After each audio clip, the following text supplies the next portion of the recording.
porque yo no sé quién quiere oír esa palabra, pero palabra del Señor poderosa. Solo 3 personas quieren oírla. Bueno, gloria a Dios. Yo quiero que nos acompañe aquí el pastor Luis Miguel Huertas. Un aplauso para el Señor por él.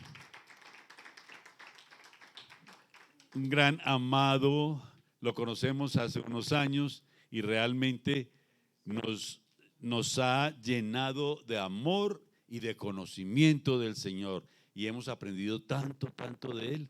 Él tiene una historia espectacular, un testimonio impresionante que en algún momento él se lo contará, lo compartirá con ustedes. Pero él siempre ha sido desde que llegó a los pies del Señor un gran misionero. Él intenta dar la palabra del Señor a los lugares más apartados, donde hay indígenas, donde hay nativos, en otras lenguas, en otras comunidades. Tiene un hambre por compartir la palabra. También fue el pastor principal de la iglesia La Confraternidad durante 10 años, 12 años en la iglesia La Confraternidad. ¿Sí la han visto? La que queda aquí cerquita, a 3 cuadras. Y hasta hace 10 años, pero ha seguido sirviéndole al Señor de una manera incansable. Él vive en Pereira, pero hoy vino a compartir la palabra con todos nosotros, con Tierra Nueva. Entonces, démosle un aplauso al Señor por la vida de él. Pastor. Muchas gracias. Que el Señor sea hablando a través de usted. Que así sea. Gracias, Robert. Gracias, María Fernanda, por este honor, esta invitación. Estoy aquí, no van a creer. Me equivoqué comprando el tiquete de vuelo de Pereira a Bogotá. Me equivoqué. Yo debía haber llegado la otra semana y cuando me di cuenta, yo tengo que volar. Anoche llegué, pero ya tenía el compromiso, por supuesto, aquí con Robert y es una bendición. Él dijo, tal vez él va a contar en algún momento, pues hoy es ese día. Ustedes son el privilegio. No lo hago por muchas experiencias, procuro no contar. Yo creo que es suficiente con la palabra, pero desde que el Señor me dio este texto y me permite de alguna manera, venía hablando con María Fernanda, cómo la palabra de Dios se vive en carne propia y vi este texto que refleja en carne propia lo que yo he vivido. Dije, Señor, este texto tengo que predicarlo y llegó el momento de predicarlo. Mi nombre es Luis Miguel, estoy feliz el día de hoy porque anoche llegó mi hija con el nieto. Ellos viven en Filadelfia, entonces vinieron a visitarnos, entonces estamos muy felices de disfrutar. Cuando escuchen la historia se van a dar cuenta por qué estoy tan feliz. Cuando escuchen la historia va a cobrar sentido estas palabras que estoy diciendo. No estoy hablando al azar, tiene un propósito todo lo que estoy diciendo. No luché, realmente quería compartirles una propuesta de lo alto. Esta es una propuesta de Dios. El Señor siempre tiene propuestas, todo el tiempo tiene propuestas. Y me gustaría invitarlos a ver un texto que muy pocos se atreven a predicar, el endemoniado Geraseno. Imagínense, vamos a predicar hoy el endemoniado Geraseno. Aquí está el texto, yo lo mandé y esos son los versículos que necesito predicar en el día de hoy. Pero antes, déjenme decirles algo a nivel como introductorio. En los años 90 apareció en España un libro. Imagínense, agotó 3 ediciones seguidas en 3 meses. 3 ediciones en 3 meses, increíble. El libro, si a ustedes les interesa, es un libro viejito, pero muy actual. Se llama El hombre Lai. Así se titula. Lai, sí. El autor es un médico psiquiatra español llamado Enrique Rojas. En su libro, el doctor Rojas califica al hombre como el hombre Lai para hablarnos de su condición deshumanizada. el hombre deshumanizado. Para empezar, acuña el título por los productos que en aquel entonces se empezaron a vender en el mercado, productos a los cuales se les estaba quitando el elemento esencial para dejarlo empobrecido. Por ejemplo, sin ser lo que ellos son, realmente. Y ahí van los ejemplos. Tabaco sin nicotina, leche sin grasa, café sin cafeína, imagínense. Quítele al café la cafeína. Él, a raíz de eso, afirma lo siguiente, en cuanto al hombre, abro comillas, escuchen bien lo que él dice. Nuestra civilización materialista está anulando al hombre verdadero y sustituyéndolo por un hombre sin hombría, un espíritu sin espiritualidad y sin compromiso, un hombre sin capacidad de entrega y sin sacrificio. Cierro comillas. Sigue uno leyendo el libro y empieza a encontrar cuáles son los rasgos que distinguen al hombre light o al hombre deshumanizado. Y él dice de la siguiente manera, vuelvo y abro comillas. Se trata de un hombre relativamente bien informado, pero con escasa educación humana. Todo le interesa, pero a nivel superficial. En consecuencia, se ha convertido en sujeto trivial, ligero y frívolo, carente, y aquí quiero que escuchen esta palabrita, carente de contenido. Es un hombre que acepta todo, pero que carece de unos criterios sólidos para su conducta. En él todo se torna etéreo, leve, volátil, banal y permisivo. Este hombre, que puede ser muy bueno como profesional, abogado, ingeniero, médico, a nivel moral está a la deriva, sin saber ni querer saber hacia dónde se dirige. Año 90. Y hoy sabemos hacia dónde se está dirigiendo el hombre. El diccionario Webster define deshumanizado o deshumanización como la privación de cualidades humanas, personalidad o espíritu. Así de sencillo. Esta es la paradoja, mis queridos. El hombre de hoy está lleno de carencias.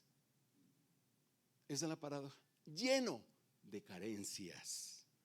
Al hombre de hoy le escasea todo: absolutos, valores, principios, sentido, significado. Escuchen esta: identidad. ¿Han visto las noticias, no? Trascendencia, sacrificio y compromiso. ¿Qué diagnóstico? Es por eso que se habla del hombre deshumanizado. La pregunta que vamos a responder esta tarde es: ¿cómo devolverle la humanidad, la dignidad, el sentido, el significado? ¿Cómo se le devuelve a un hombre deshumanizado todo lo que ha perdido? El relato que ustedes ven aquí es una propuesta de Dios para el hombre y devolverle su humanidad, su dignidad, su sentido de arribo, de pertenencia. Esta es la propuesta de Él y la vamos a escuchar. Lo que no quiero que olviden es esta propuesta.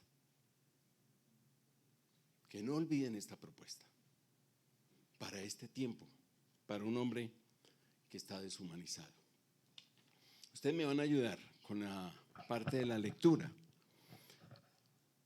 Esta historia se conoce como el endemoniado Geraseno.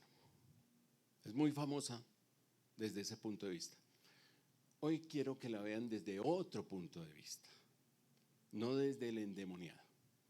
Para eso los voy a invitar a que subrayen ahí mentalmente, o si tiene su Biblia, yo la tengo en Nueva Versión Internacional, las veces que aparece el término endemoniado, no un demonio, endemoniado, y las veces que aparece el término hombre. Recuerden la introducción, habla del hombre. ¿Cuántas veces en este relato aparece el término hombre? En este, sin contar las otras, porque hay unos versículos que no incluí. ¿Y cuántas aparece el endemoniado? ¿Listos? Vayan llevando ahí la lista. Navegaron hasta la región de los Gerasenos, que está al otro lado del lago frente a Galilea. Al desembarcar Jesús, un endemoniado que venía del pueblo le salió al encuentro. Hacía mucho tiempo que este hombre no se vestía, tampoco vivía en una casa, sino en los sepulcros. Cuando vio a Jesús, dio un grito y se arrojó a sus pies. Entonces exclamó con fuerza: ¿por qué te entrometes, Jesús, Hijo del Dios Altísimo? Te ruego que no me atormentes. Es que Jesús le había ordenado al espíritu maligno que saliera del hombre. Se había apoderado de él muchas veces, y aunque le sujetaban los pies y las manos con cadenas y lo mantenían bajo custodia, rompían las cadenas y el demonio lo arrastraba ¿a dónde? ¿Cómo te llamas?, preguntó Jesús. Legión, respondió, ya que habían entrado en él muchos demonios. Y la gente salió a ver, salto, voy a pegar un salto del 30 al 35. Y la gente salió a ver lo que había pasado. Llegaron a donde estaba Jesús y encontraron sentado a sus pies al hombre de quien habían salido los demonios. Cuando lo vieron vestido y en su sano juicio, tuvieron miedo. Ahora bien, el hombre de quien habían salido los demonios le rogaba que le permitiera acompañarlo, pero Jesús lo despidió y le dijo, ¿qué le dijo? A ver, todos al unísono, leamos ese último versículo.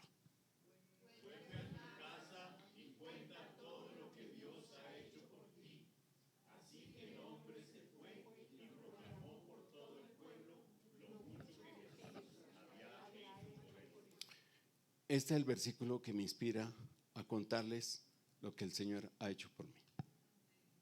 Es este versículo, pero es este el contexto, el endemoniado geraseno.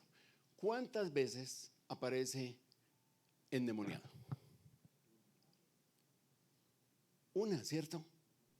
¿Todos notaron? ¿Cuántas veces hombre? ¿Están notando la diferencia? ¿Por qué han llamado esta historia el endemoniado geraseno cuando la historia debería ser del hombre? El hombre, Antropos, el original, creado por Dios a imagen y semejanza de él.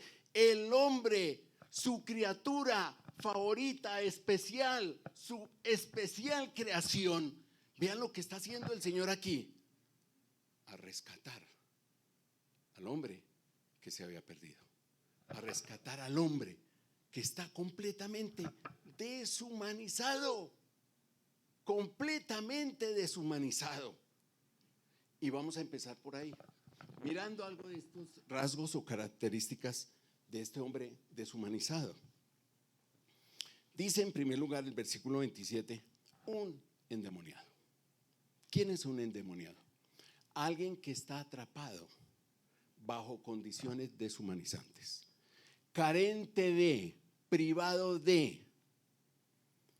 ¿Cuáles eran esas condiciones deshumanizantes de las cuales él carecía? El versículo 27b nos va a decir que este hombre hacía mucho tiempo no se vestía. Por ahí empieza. A nosotros en América Latina relacionamos eso con miseria o pobreza, que no tiene ropa. Para el judío eso no significaba. Para el judío significaba otra cosa. ¿Qué significaba para un judío la desnudez?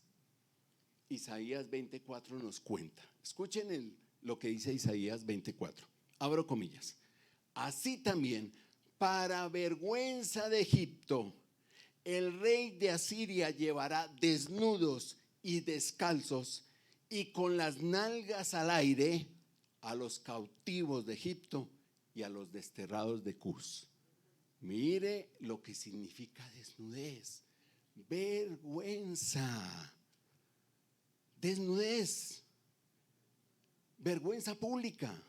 Si esto era así, está implicando que este hombre estaba viviendo el señalamiento, el menosprecio, la estigmatización y la deshonra pública ante la sociedad.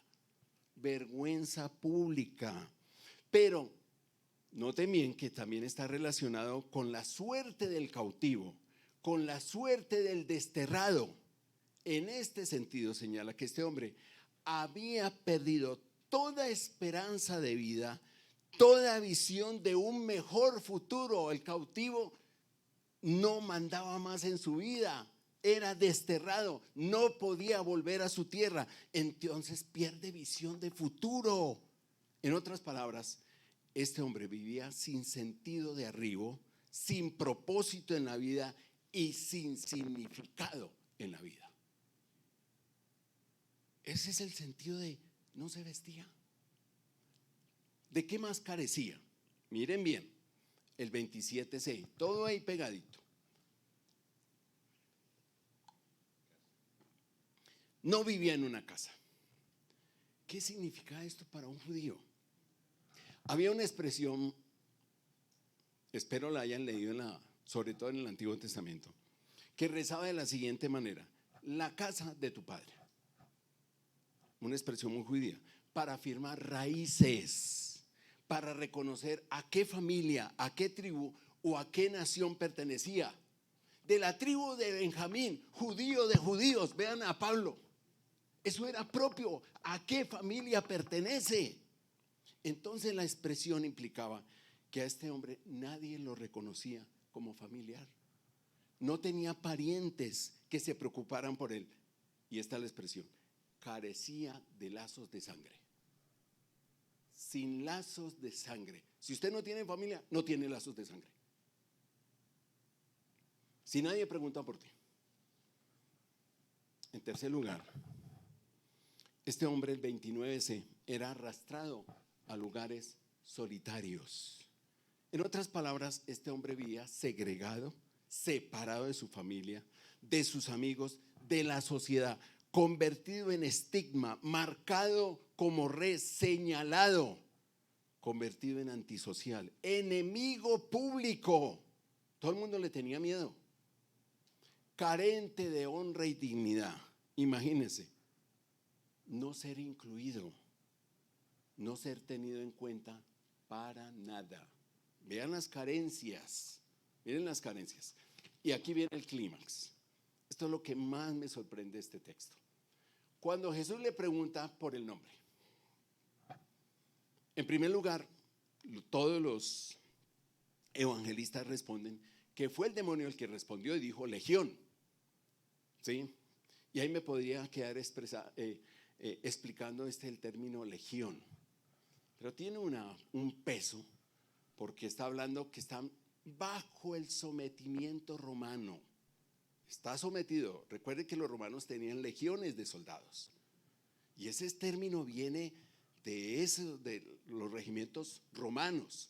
Están bajo sometimiento. Y el sometimiento los tiene casi al borde de la deshumanización. Ya ellos han vivido esta experiencia en Egipto y en Babilonia. Otra vez ahora con los romanos. Pero no me quiero extender ahí. Porque en principio hacer esta acotación de la legión está implicando la lucha, la batalla que está o va a librar Jesús para liberar al hombre. Esto es una batalla espiritual bien fuerte, tener que enfrentar legiones. Ese es en principio. Pero otra manera, otra forma de entender el texto es que estaba indicando que Dios ha enviado a su Hijo para establecer el reino. El reino está perteneciendo a los espíritus inmundos. Y si ustedes ven el contexto, el hombre fuerte está siendo atado. Está siendo atado. Y hay alguien que ha venido a tomar posesión de la casa. Eso es lo que está diciendo. Lo interesante es que los gerasenos no eran judíos. Y ahí sí los dejó a todos. ¿Cómo así? Esta promesa no es para los judíos. Se fue a una tierra de gentiles. Y está diciendo, esto de retornar la humanidad es para todos. Es para todos los pueblos. Los dejó a ellos. Por eso no entendían ni los mismos discípulos. Oiga, usted se salió de la ruta. ¿Usted para qué se va a meter allá a los gerasenos? Esa gente es pagana, inmunda. No, es que yo hoy es por el hombre. Me interesa el hombre. El hombre. Y por eso se desvía, va para allá. Pero hay algo más aquí que necesitamos ver. ¿Cómo te llamas? ¿Cómo te llamas? Jerónimo. ¿Cómo te llamas? María Inés. ¿Cómo te llamas? Emiliano. ¿Cómo te llamas? Ve. ¿Quién les dio ese nombre? Nota que él no respondió en su tiempo. José, Abraham. No. ¿Sabe qué está diciendo? El nombre era muy importante para el judío. ¿Sabe por qué era tan importante? Porque mostraba el cuidado, la intervención de Dios en la vida de una persona. Te llamarás Moisés porque fuiste rescatado de las aguas. Intervención de Dios. O mostraba el propósito de Dios para la vida de una persona. No te llamarás más Abraham, sino Abraham. De ti vendrá multitudes. Este es mi propósito. En el nombre estaba todo el plan para la vida de esta persona. La intervención de Dios en la vida de esa persona. Es más, el nombre lo distinguía de la creación, pero especialmente cuando Adán y Eva le ponen nombres a los animales para manifestar que son distintos a los animales, no son terian, son imagen y semejanza de Dios. Esa es su identidad. En el nombre estaba la identidad de la persona. Entonces noten bien el hombre, lo que está haciendo el texto Lucas al escribirlo en los evangelistas. Si este hombre no tiene nombre, porque no tiene nombre, ha perdido no solo su identidad, sino su humanidad. ¿Por qué? Porque las cosas tienen nombre. ¿Cómo se llama esto? Tiene nombre, pero él no tiene nombre. Los animales tienen nombre, él no tiene nombre. Entonces no es ni cosa ni animal. Y lo que es peor, ha perdido la intervención de Dios en su vida y para su vida.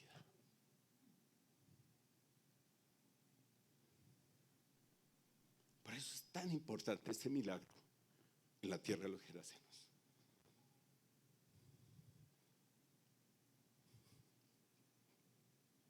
Creo que no somos ciegos, como dice la canción de Shakira, para ver esta realidad cercana a nosotros. Personas que lo tienen todo, sin embargo van por la vida sin sentido de la vida, sin esperanza, sin sentido de derribo, sin propósito y sin significado. ¿Cuántas personas viven hoy sin lazos de sangre? Piensen en la cantidad de divorcios que hoy son.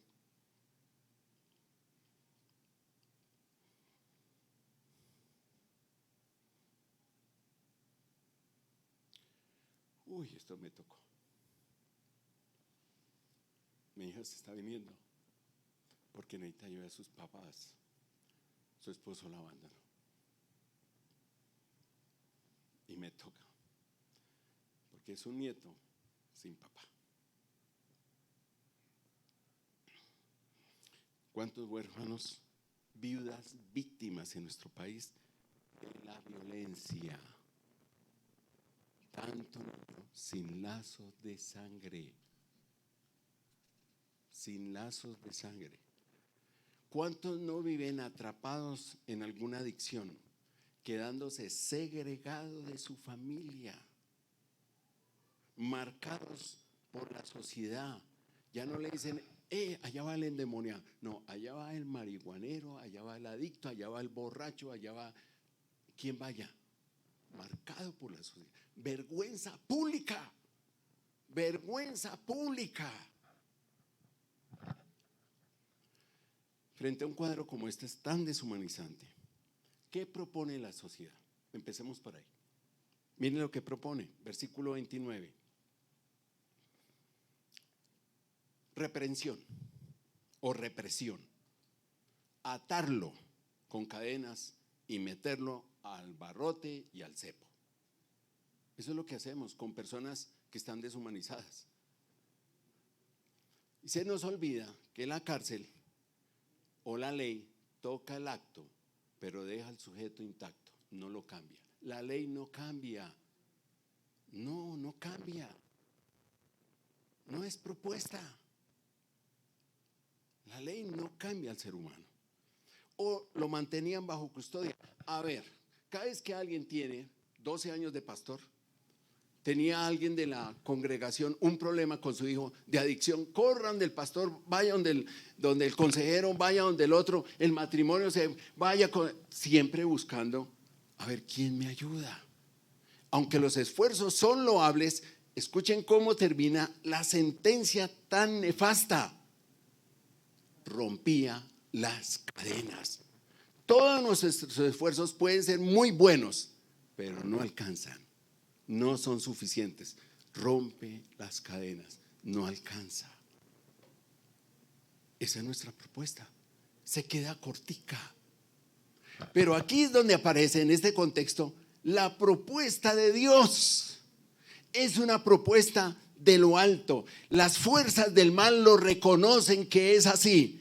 Tanto que cuando se acercan a Jesús, una de las primeras cosas que grita es: Hijo del Dios Altísimo, propuesta de arriba, de lo alto.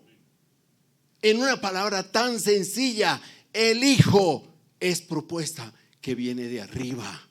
Y esa propuesta tiene nombre propio, se llama Jesús.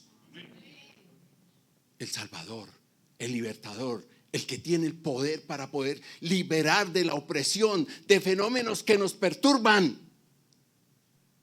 Él sí lo tiene nombre propio, no es el nombre de una ONG, ni de las Naciones Unidas, ni la OMS, se quedan cortas sus esfuerzos. Este sí tiene nombre y viene de arriba, Hijo del Dios Altísimo. Es increíble, los demonios lo reconocen que es así. Los gerasenos no lo reconocieron, tuvieron miedo y váyase de aquí. Pero los demonios sí reconocen la propuesta de Dios para humanizar al ser humano. Pero no solamente las fuerzas lo reconocen, los resultados lo confirman. Miren bien, versículo 35. Cuando regresan y ven al hombre vestido, ya no desnudo, su vergüenza pública es un asunto del pasado. Qué maravilla, ¿no? En su sano juicio. Antes no tenía juicio suficiente para decidir. Otro decidía por él. Los demonios lo llevaban a donde querían. Ahora no. Ahora es autónomo y puede tomar decisiones por su propia cuenta. 39, me fascina. Vuelve a casa. Las raíces familiares, los lazos de sangre vuelven otra vez a recuperarse. ¡Qué maravilla! Y mira la corona de esto. Ve al pueblo otra vez, resocializado. Deja de ser un estigma marcado como bestia. Ya resocializado. Vuelve al barrio, pero vuelve. Es liberado con un propósito. No es liberar por liberar. Ve y cuenta Vuélvete ahora evangelista y misionero. Ve y cuenta a todos y ponga en las manos de tus amigos, familiares, del barrio y de todo las grandes cosas que el Señor ha hecho por ti. Sencillo.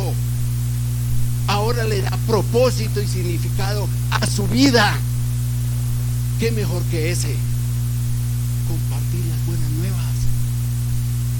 Contarle al mundo lo que el Señor hizo por él, siendo lo que era antes.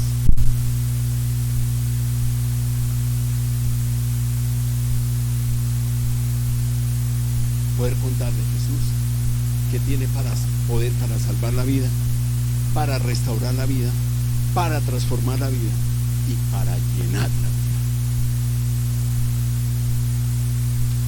Cuando llegamos a este punto, siempre les digo, si ya va el avión aterrizado, es decir, si el mensaje ya se va a acabar, decimos, para reflexionar, vamos a recoger todo esto. ¿Y esto qué tiene que ver con nosotros?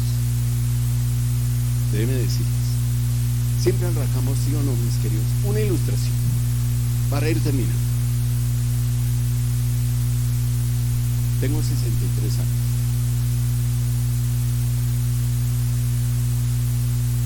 Por las razones que fueran, mi madre le tocó criarnos a dos hermanos y a los 7 años ya no pudo con Luis Miguel.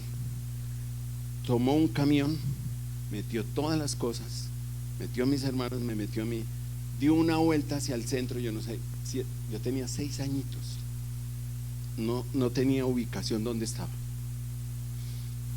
Llegó al centro de Bogotá, me baja del camión, se pone de rodillas, me dice: nunca me busques, que jamás me vas a encontrar. Desde ese momento perdí rastro de mamá, papá, hermanos, tíos. No tengo lazos de sangre hasta el día de hoy. Los perdí. Los he buscado, no los he encontrado. Para nada. 6 años perdí los lazos de sangre.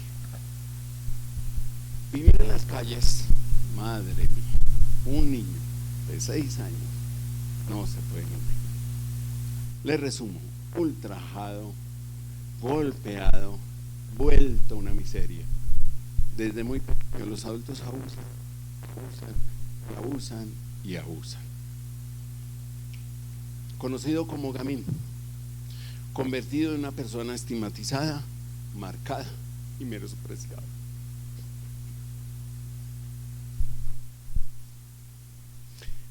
Desde que empecé a vivir en las calles, nadie me llamó por mi nombre.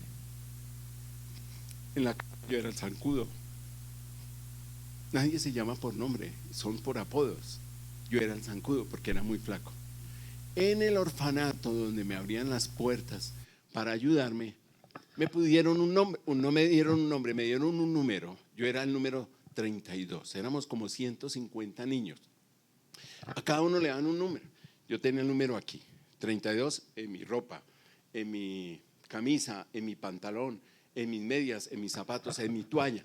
Las pocas cosas que ellos me daban, siempre el 32. ¿Dónde está el 32? Yo era el 32.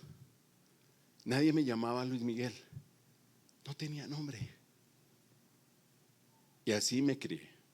No una semana, por favor. No un mes. Hasta los 19 años en las calles. 19 años en las calles. Estamos hablando de buen tiempo en las calles. Marcado, estigmatizado, el carisucia, el gamín. De niño la gente tiene misericordia, lo cogen, lo llevan a la casa, lo bañan, le dan comida y va para afuera, para la calle otra vez. Usted no se queda niño. Y llega el tiempo en que ya uno, 14, 15 años, maloliente, gamín, oliendo a boxer como los ve, ir uno por este andén y ver a la gente que se abre al otro lado. Uy, madre mía, quería matarlos. Sacar la navaja, me sentía tan rechazado, tan estigmatizado, marcado como bestia.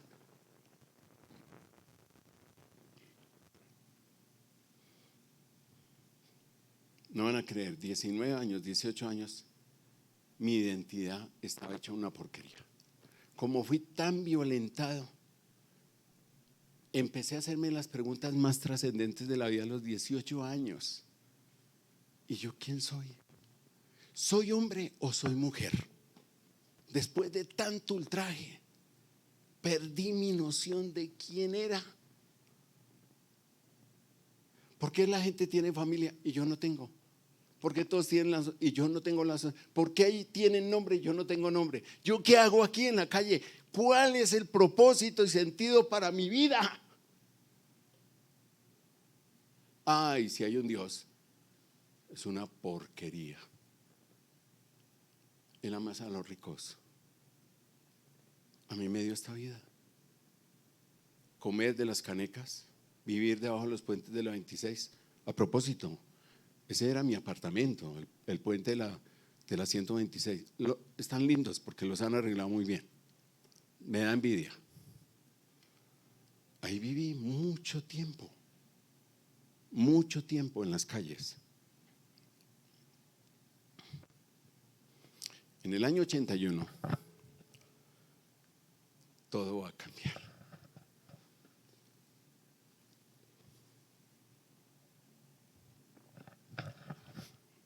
Alguien me regala,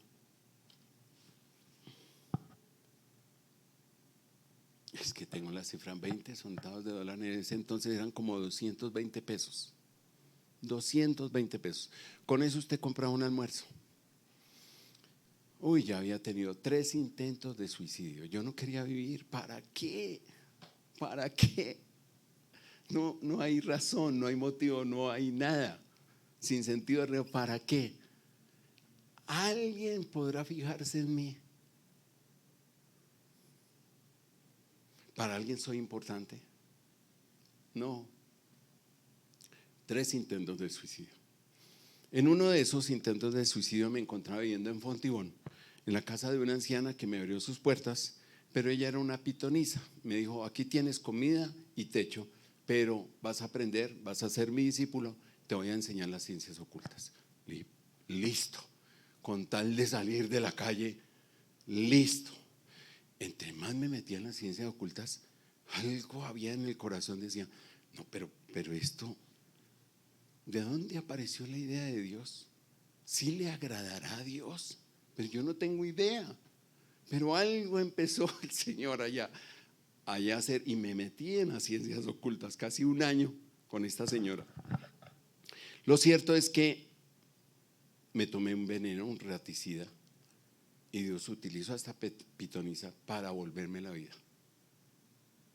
Cuando me desperté estaba desnudo en una mesa, me estaba echando un menjurje, bebiendo un menjurje que era peor que el veneno que me había tomado, y vomitaba y vomitaba y vomitaba y vomitaba. Me levanto, cojo a esta pobre anciana por la camisa, la mando contra la pared, la quiero golpear y decirle: ¿para qué me regresó? ¿Para qué me regresó? Con una rabia yo la quería estrellar. Me encerré en la habitación, no quería salir, hasta que alguien me convenció y me vio y dijo: uy, no, de razón lo llaman el zancudo, estás acabado. Me regaló 220 pesos. Dije: con esto me voy a la calle del Cartucho. Todavía no era el Bronx ni lo que es hoy, todavía era calle del Cartucho. Compro droga y acabo con la vida. Cuando llegué al centro me di cuenta que no necesitaba drogarme para tomar una decisión de suicidio. Me meto al edificio de Bianca. Estoy dispuesto a subir al ascensor, lanzarme desde el último piso donde fuera. Cuando se abre el ascensor, ustedes deciden: o la cobardía o Dios actuando.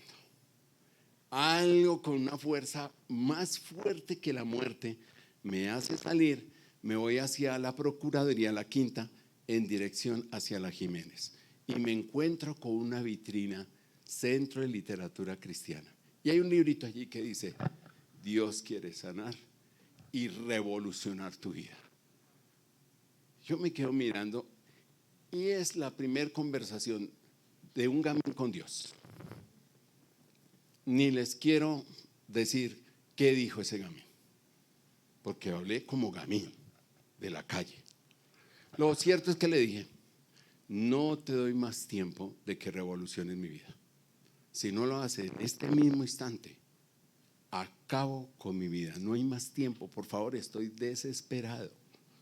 O me ayudas ya, como dice, revolucionó la vida. ¿Sabe qué estaba de moda en ese tiempo? ¿Qué película? ¿Qué serie? La Mujer Maravilla. ¿Ustedes recuerdan qué hacía la Mujer Maravilla para transformar? Daba una vuelta y quedaba transformada. Yo miré al cielo, literalmente, di 2 vueltas. A ver. Yo olía a podrido de calle. De calle. Y yo esperaba que el Señor, revolucione mi vida. Así, de una. Él me tenía una mejor sorpresa. Entré y había un libro como este, pero de pasta negra. Pregunté cuánto vale el libro negro. Me dijo, no es el libro negro, es la Biblia. Vale 220 pesos. Lo único que tenía en el bolsillo que me regaló ese amigo para un almuerzo. Y compré la Biblia.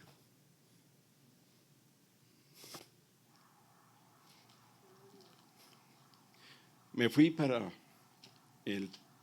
mi casa, que era un templo espiritista. Yo vivía ahí. Y abrí donde cayó. Y cayó en los salmos. Leí del Salmo 1 al 12 y tiré la Biblia. Me tiré 220 pesos. ¿Dónde está el Dios que revoluciona? A ver, te reto. Hágalo ahora sí. Aquí estoy. Estamos en privado. Estoy cerrado aquí. Haga algo, pero hágalo. Nada. Volví a coger la Biblia. Adivinen dónde paré. ¿En qué salmo paré? Ustedes saben, yo ya les di la clave. Recuerden que no tengo nombre. ¿En cuál salmo paré?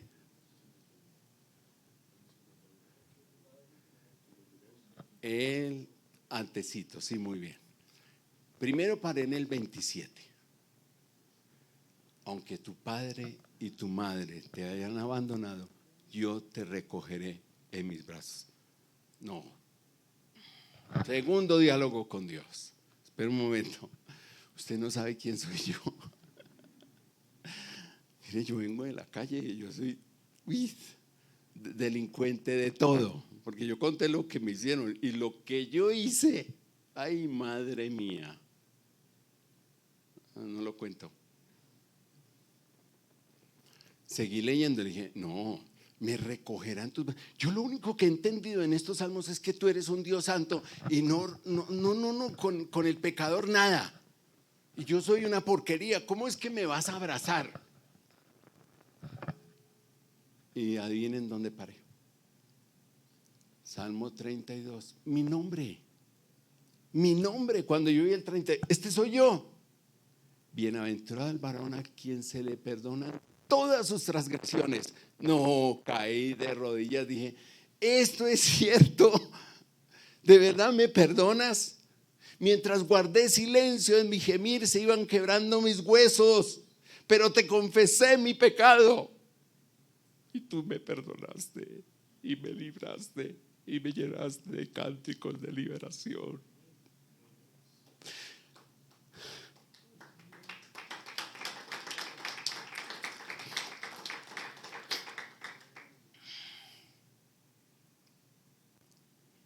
Rápidamente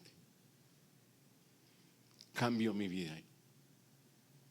Llegué al Salmo 68 y escucho su primer promesa. Dios es padre de los huérfanos, defensor de las viudas, le da un hogar a los solitarios. ¿Me vas a dar un hogar? Yo voy a tener lazos de sangre. No es coincidencia que anoche llegó mi hija, Joy, gozo, alegría, la primer persona de mi sangre, mi alegría, mi gozo, su nombre. Por eso es tan importante los nombres. Joy es gozo, alegría. Y luego me dio 2 más, 2 hijos más. Ay, los nombres de ellos son, no, es una locura los nombres de mis hijos. Porque tal cual son sus nombres, así Dios los ha mantenido. Conforme a sus nombres, ahí está el destino de ellos en sus nombres. Porque yo le creo en la palabra en ese sentido. Creo. Terminé mi bachillerato. Terminé una carrera. Me licencié en teología. Terminé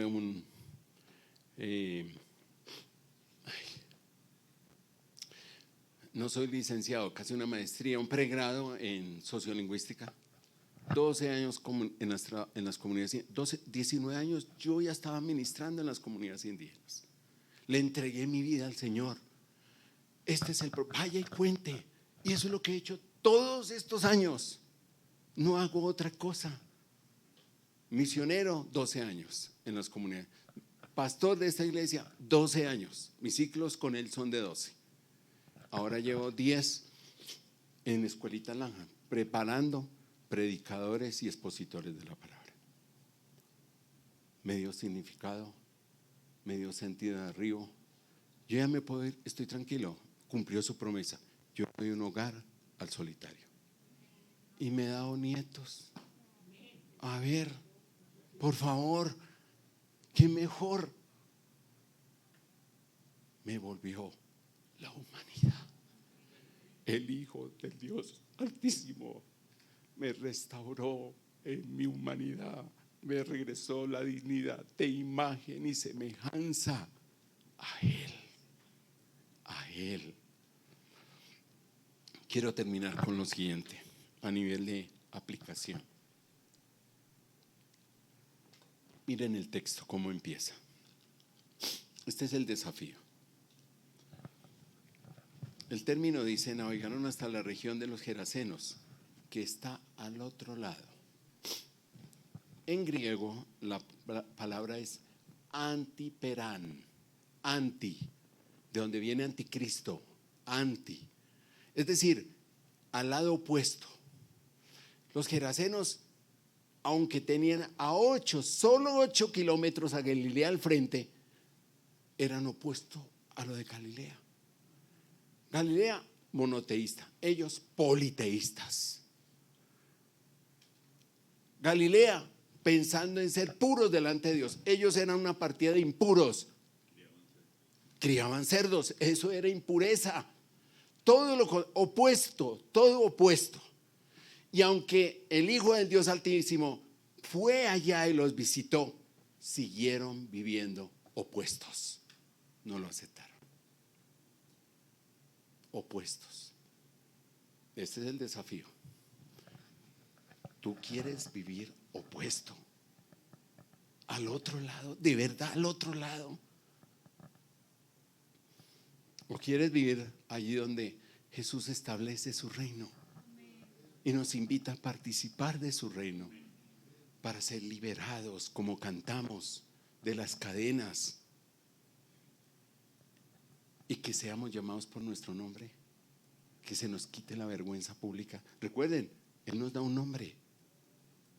Nos da un nombre. A propósito, mi nombre, Miguel. Nunca lo quise, porque como nadie me llamó así. Pero cuando descubrí en hebreo lo que significa, dije: nadie me va a quitar el nombre. ¿Quién como Dios? ¿Quién como Dios? Ese es Miqueas. El profeta Miqueas se llamaba también Miguel. Miqueas. Entonces, esa es la invitación. ¿Vas a seguir del otro lado?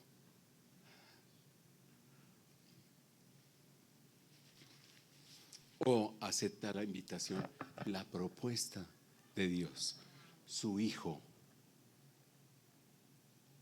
Jesús? Ahí en tu corazón, medita unos segundos. Porque recuerde que el mayor perturbador de nuestra vida y esclavizador es el pecado. No son los demonios, es el pecado. Ese sí deshumaniza. Y Jesús vino a librarnos desde el pecado que nos esclaviza, nos somete, nos deshumaniza. Entonces tú verás, ¿quieres estar del otro lado? ¿O de este lado, del lado de Jesús? Cierra tus ojos, por favor. Habla con el Señor. Si quisiera darle gracias a la luz de lo que has escuchado, ahí en silencio, no necesitas levantar tu voz todavía. ¿Por qué le darías gracias? De lo que escuchaste, no de tu vida, de lo que escuchaste hoy. Que tú sientes que eso, el Espíritu de Dios, ¡pum!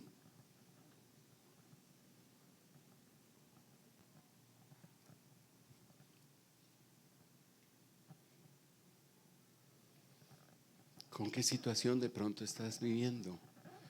Una situación, un fenómeno muy perturbador para tu vida.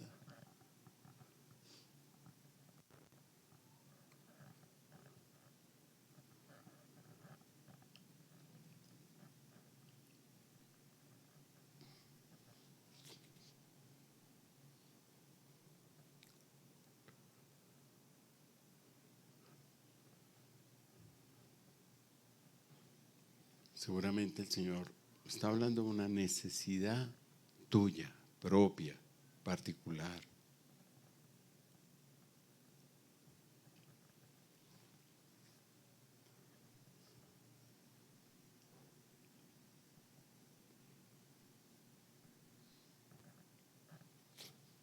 Ahora te voy a hacer otra invitación.